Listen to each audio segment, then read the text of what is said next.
প্রতিটা সাবজেক্ট কেমনে পড়বো এই পয়েন্টটা খুব ভালো মতো নোটিস করতে হবে। এখনো কিন্তু আমরা 6 মাসে সিলেবাস শেষ করার প্ল্যান দিব সামনে, ওটাতে যাই নাই। তারপর একটা সস্তা মোটিভেশন আছে, পুরা গায়ের রক্ত গরম করাই দিব, স্টে টুন। সো প্রথমে বলে দেই বাবা, এখন প্রত্যেকটা সাবজেক্ট নিয়ে কথা বলবো, খুব মনোযোগ সহকারে শুনবা, খুব অল্পতে শেষ করে দিব। এখন থেকে বাংলা প্রথম পত্র রিডিং পড়বা এবং গাইড থেকে এমসিকিউ পড়বা, নাইলে তারপরে বোর্ডে কোশ্চেন হবে বেগম রোকেয়া কেন পুরুষদেরকে ঘৃণা করতেন। উনি শাহবাগী ছিলেন, উনি ফেমিনিস্ট ছিলেন, উনার মাথায় সমস্যা ছিল, উনি একটা মেয়ে ছিলেন। এরকম কোশ্চেন করবে, তুমি পাগলা হয়ে যাবা। আবার কোশ্চেন করবে নিচের লাইনে কি প্রকাশ পাইছে, লোনলিনেস, আইরনি, দুঃখ, বেদনা, এরকম কোশ্চেন করবে, বুঝাবা না। বাংলা ভাইয়া রিডিং পড়বা এবং গাইড থেকে এমসিকিউ পড়বা। সিকিউ আল্লাহর নামে আমরা সবাই হুমায়ুন আহমেদ, বাংলা প্রথম পত্র দ্বিতীয় পত্র রিটেনে আমরা হলাম হুমায়ুন আহমেদ, আমাদের উপরে কেউ বানায় লিখতে পারে না। দুনিয়াতে এমন কোন জাতি নাই যে বাঙালির চেয়ে ভালো সিকিউ বানায় লিখবে, চ্যালেঞ্জ। এরপর বাংলা দ্বিতীয় পত্র, এইটা 26 ব্যাচকেও মারা দিতে পারে নাই। বাংলা দ্বিতীয় পত্র সলিউশন একটাই, কিউএনএ সমন্বিত বাংলা দ্বিতীয় পত্র বই। এই বইটা যার টেবিলে নাই তার জীবনে ব্যর্থতা বাদে আর কিছুই নাই। এই বইটা আরো মজার কথা বাবারা, তুমি কি জানো কোর্সের মধ্যে এই বইটা অ্যাড করা আছে? তুই কি দেখছিলি আদৌ? তুই কি আদৌ একটা বারো কোর্সের ভিতরটা চেক করছিলি? এই দেখ, এখানে আস সমন্বিত বাংলা, দেখছিস? তোরা যে কোর্সটা নিছিস, জীবনে কি কোনো কোর্সে এত কিছু ছিল? তোর কোন প্ল্যাটফর্মে এত কিছু দিছে? তুই বইটা পড়লেই তো লাগতো না বাংলা দ্বিতীয় পত্র। এবার ইংলিশ, ইংলিশ বাবা আল্লাহ দোহাই লাগে, ক্লাস করিস না, ক্লাস করিস না, ক্লাস একবার পর। প্রতিদিন মডেল টেস্ট দে, এখন থেকে উইকলি 3টা করে ইংলিশের মডেল টেস্ট দে, 3টা করে মডেল টেস্ট দিবি, ঠিক আছে? এটা একটা কথা। এরপরে আইসিটি, এ সাবধান, কাম ডাউন, কাম দা ফাক ডাউন। আইসিটির ক্ষেত্রে খেলা আছে বাবা। এবার কিন্তু আইসিটি ওয়াজ ভেরি হার্ড। আইসিটির কোশ্চেন আমরা যে টপিক বলে দিব, যেমন আমি বললাম টপোলজি, হ্যাঁ টপোলজি থেকে কোশ্চেন আসছে। আমি যে বলছি এইচটিএমএল কোড, হ্যাঁ আসছে, কিন্তু ওটার ভিতরে পেঁচাইছে। অর্থাৎ আইসিটি এখন টপিক ডেপথ লাগতেছে, সাবধান। আইসিটি কিন্তু জাস্ট মানে পরীক্ষার আগে পড়ে পার হয়ে যাব, এই সিচুয়েশন আইসিটিতে এখন নাই। আমি এটা স্বীকার করতেছি, আমি সাজেশন দেই। সো সিকিউর জন্য আইসিটি নোটস বইটা দেখবা, এটা কোর্সের ভিতরে অ্যাড করা আছে। কিন্তু আরেকটা যেটা কথা, এতদিন কিন্তু আমরা আইসিটি তোমাদের আশরাফ বিজয় ভাইয়ের ক্লাস দিছি, উনার ক্লাসগুলো একটু শর্টার, কিন্তু এখন উনার ক্লাসের সাথে এই জায়গায় দাঁড়াও, একাডেমিক ক্লাসেসে আমরা একটু চলে যাই, একাডেমিক ক্লাস বেসিক্স এইখানে চলে আসি। দেখো ICT by Tanvir sir, Dhaka কলেজের তানভীর স্যারের প্রত্যেকটা ক্লাস এখানে দেওয়া আছে, এবং উনি এত অ্যাবনরমালি ডিটেলস পড়াইছে। দেখ এক চ্যাপ্টার 2 এর কতগুলো লেকচার দেখ, দেখছিস? চ্যাপ্টার 3 এর কতগুলো লেকচার দেখ, মানে ইচ এন্ড এভরি ডিটেলস উনি পড়াই দিছে, মানে কোনো কিছু আমরা আমাদের কোর্সে বাদ রাখি নাই। This is the top notch class, মানে এর উপরে কিছু নাই। তোরা সায়েন্সের হোক, আর্টসের হোক, কমার্সের হোক, প্রত্যেকটাতে এইটা ক্লাস আছে। উনার ক্লাসগুলো শেষ করবা খুব ভালো মতো, এবং অবশ্যই অবশ্যই মূল বই রিডিং দিবা, নাইলে আইসিটি এমসিকিউ তে পাস আসবে না। বারবার বলতেছি আইসিটি এমসিকিউ তে পাস আসবে না, সাবধান। এরপরে সায়েন্সের সাবজেক্ট গুলো একটু বলে দেই। ফিজিক্সের ক্ষেত্রে থিওরি ক্লিয়ার রাখবা। এখন বলতে পারো ভাইয়া আপনি তো আজীবন কমনের কথা বলেন, এবছরের স্ট্র্যাটেজি চেঞ্জ কি? আচ্ছা বাবা তুই এখানে এত একটু দেখাই, তোরে আমি একটু দেখাই উদাহরণস্বরূপ। ধর এই যে ফিজিক্স ফার্স্ট পার্ট, তুই দেখ দেখি ভেক্টরের কয়টা ক্লাস আছে এখানে।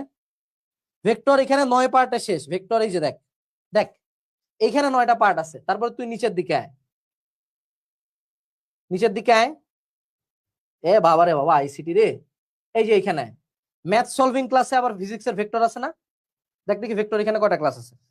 তারপর তুই সেম ক্লাস কি তুই আবার এমসিকিউ ইন ডিটেলসে পাবি, এমসিকিউ সলভিং এ পাবি, ভার্সিটি ইউনিটে পাবি। অর্থাৎ এক ভেক্টরের উপর আমার এখানে জাস্ট একটা ভেক্টর চ্যাপ্টারের উপর টাইপ ওয়াইজ আমার এখানে এভারেজে 20+ ক্লাস থাকে একটা চ্যাপ্টারের উপর। এ তুই আমারে বল তো বাপ, এত বেসিক কোথায় রে? এত বেসিক কার কোর্সে আছে বল? আমরা কি থিওরির প্রতিপাদন করাই না? করাই, কিন্তু তোমার কাম কি? থিওরির প্রতিপাদন করার পরে প্রচুর ম্যাথ করবা। এখন থেকে ভেক্টরের ম্যাথ, ফিজিক্সের স্ট্র্যাটেজি ইজ 3টা রাইটারের ম্যাথ করবা, এটার কোনো কমতি নাই। কেমিস্ট্রির ক্ষেত্রে থিওরি ক্লিয়ার রাখবা এবং মূল বই রিডিং দিবা। কোন বই? হাজারি, আরো জোরে হাজারি। Biology specifically, biology first part তো ফাটাইছে না ভালো, বলো দেখি, চরম একটা বাড়া দিছে না বায়োলজি ফার্স্ট পার্ট? তো বায়োলজি ফার্স্ট পার্টে কিন্তু মহাবিশ্বের তার চেয়ে বেশি ইনফরমেশন আছে। তো ফার্স্ট পার্ট রিডিং করবা কোথা থেকে? দাগানো বই থেকে। কোর্সের ভিতরে দাগানো বই যা দিছি, ভাইয়া এটা পড়লে কি মেডিকেল হয়ে যাবে? ইয়েস, দিস দাগানো বই is enough for medical, varsity and HSC. এবং বায়োলজি ইজ মুখস্থ। বায়োলজির জন্য কোন বই বলো, জোরে বলো? Biology notes. এই বই থেকে সৃজনশীল ঠাড়া মুখস্থ দিবা। বায়োলজি একবার বুঝবো, আরেকবার মুখস্থ করবো। বায়োলজিতে যারা খারাপ নাম্বার পাইছো, এমসিকিউতে খারাপ নাম্বার পাইলে দাগানো বই পড়বা, মুখস্থ করার চেষ্টা করবা। সিকিউতে খারাপ নাম্বার পাইলে বায়োলজি নোটে, তুই কি জানিস এই বইটাও কোর্সে দেওয়া আছে? এই তোরা কি জানিস এটাও এখানে দেওয়া আছে? মানে আমি আসলে এট দিস পয়েন্ট অবাক হই যে তোরা যদি দেখিস, এ দেখ বায়োলজি নোটস দেওয়া আছে না, তুই খালি এখান থেকে সিকিউ গুলো মুখস্থ কর। আল্লাহ দুনিয়া কোন কোর্সে এত কিছু দেয় আমি জানি না ভাই, তারপরে তোরা কেমনে যেন অন্য জায়গায় যাস, আমি খুব অবাক হই। আর ম্যাথ টাইপ ওয়াইজ সলভিং করতে হবে, এবং শর্টকাট এখানে ছোট্ট করে লেখা। ম্যাথে শর্টকাট শিখতে বলছে, কি ব্যাপার বাবারা? এই সবাই একটু কমেন্টে লিখবো, ইয়ার ফাইনালে বা আমরা যারা ম্যাথের এমসিকিউ এক্সাম দিছি, ম্যাথে কয়টা এমসিকিউ দাগায় আসছিলাম, কত পাইছিলাম? 25-এর মধ্যে কে কত পাইছে একটু লেখো তো কমেন্ট সেকশনে। ম্যাথে এমসিকিউতে 25-এর মধ্যে কত পাইছি একটু দেখবা। আচ্ছা, একজন বলছে ভাইয়া আমি ফার্স্ট ইয়ারের শুরু থেকে অন্য রাইটার পড়ছি, গুহ স্যার পড়ছি কেমিস্ট্রি, এখন কি করব? হাজারি পড়বি, একদম চুপচাপ করে হাজারি স্যার পড়বি, গুহ স্যার থেকে ম্যাথ করবি। ম্যাথে কত পাইছিস ভাইয়া একটু বল? মেজরিটি নাম্বার 20-এর নিচে। সো ম্যাথের জন্য আলাদা করে এমসিকিউ ক্লাস করিস, কোথা থেকে করবি বলে দেই। দেখ কোর্সের ভিতরে যা, ম্যাথ সলভিং ক্লাসের পরে এই যে এটার আগে আগে সম্ভবত এই যে আলাদা করে এমসিকিউ সলভিং ক্লাস আছে না, এগুলা হলো এমসিকিউর জন্য ক্লাস। যারা এমসিকিউ পারিস না বাবা, এই ক্লাসগুলা করিস, এখানে এমসিকিউ ফুল কভার দেওয়া আছে। কোন সাবজেক্ট যদি না করিস বাবা, অ্যাটলিস্ট আল্লাহ দোহাই লাগে ম্যাথটা করিস। নাহলে ম্যাথের এমসিকিউ তো মারা খাবি। যদি তুই ফিজিক্সটা না পারিস, তুই ফিজিক্সের এমসিকিউ ক্লাস করিস, আলাদা করে এমসিকিউ ক্লাস অ্যাড করাই দিছি। এখন তুই আমার বল, আল্লাহ দুনিয়ার কোন প্রোগ্রামে সেকেন্ডারি উঠে আবার নতুন কিছু অ্যাড করে? তোরা যারা আগে অন্য জায়গায় ভর্তি ছিল, কিছু দিছে তোদেরকে? কিছুই দেয় নাই। সো কুপন কি? একাডেমিক অ্যাডমিশন কোর্সে এনরোলের কুপন কি? কাম ব্যাক 27। ওকে, সো এই গেল হলো আমাদের ম্যাথ। এখন চলে আসি কমার্সের গ্রুপ সাবজেক্ট। তোমরা কি জানো যারা কমার্সের আছো, এবছর অ্যাকাউন্টিং ফার্স্ট পার্ট মানে লিটারালি পোলাপান পাস ফেল নিয়ে টানাটানি। আমি আমার হিস্ট্রিতে কোনোদিন শুনি নাই যে কমার্সের কোশ্চেন টাফ হয়েছে। মানে এখনো কমার্সের পোলাপানকে আমি কানতে দেখি না, এবার কানতে দেখছি প্রথমবার 26 ব্যাচে। So accounting won't be easy. Even এবার রেওয়া মিলের এমন একটা টাইপ আসছে যেটা কখনো নরমালি আসে না, ভুল ধরাধরিটা আসছে। সো অ্যাকাউন্টিং এর ক্ষেত্রে বাবা, অ্যাকাউন্টিং এবং ফাইন্যান্সের ক্ষেত্রে টেস্ট পেপার সলভিং এবং বইয়ের ডেপথ রিডিং এবং প্র্যাকটিস, তোমাদের একাডেমিক টু অ্যাডমিশন বিজনেস স্টাডিজে দেখবা আলাদা করে অ্যাকাউন্টিং এবং ফাইন্যান্সের ম্যাথের ক্লাস আছে, সেই ম্যাথের ক্লাসগুলো করবা। এবং কোশ্চেন যত খারাপই হোক না কেন, আলটিমেটলি আমাদের বিজনেস স্টাডিজ এর ক্ষেত্রে আমাদের সাজেশনের বাইরে যায় নাই। তুই কি জানিস এটাও একাডেমিক টু অ্যাডমিশন কোর্সে কমার্সে অ্যাড করা আছে, come back 27 coupon. So accounting finance এটা আমাদেরকে প্রচুর পরিমাণে প্র্যাকটিস করতে হবে। ওকে, এবং ম্যানেজমেন্ট মার্কেটিং এটা নিয়ে কোনো কথা নাই ভাই, এটা পুরো মুখস্থ। এক, দাগানো বই থেকে পড়বি, আর দুই হলো কোশ্চেন গুলা এই বিজনেস স্টাডিজে কিছু কোশ্চেন আমরা দিয়ে দিছি, এই কোশ্চেন গুলো ঠাড়া মুখস্থ দিবি, শেষ। এই 4-5টা করে কোশ্চেন আছে পার চ্যাপ্টার, শেষ। ম্যানেজমেন্ট মার্কেটিং শেষ।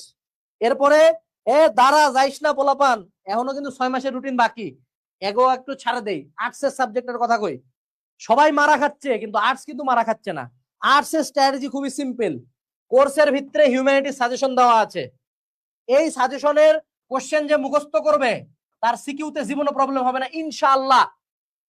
আর্টস তাহলে কি ইম্পর্টেন্ট টপিক একটা ক্লাস করব, ইম্পর্টেন্ট টপিক ফাইন্ড আউট করব, দেন ঠাড়া মুখস্থ করব, শেষ। হ্যাঁ মুখস্থ থাকে না, একবার লিখবো। কিন্তু কিন্তু মারাটা খাওয়া ভাইয়া এমসিকিউতে। এটার জন্য বাবা তোমাদের আর্টস এর কোর্সে আমরা দাগানো বই অ্যাড করেছি। কিছু পারো না পারো, অ্যাটলিস্ট দাগানো বইগুলা মুখস্থ করে যাইও, দাগানো লাইনগুলো আর্টস এর জন্য, দ্যাট ইজ ফর আর্টস।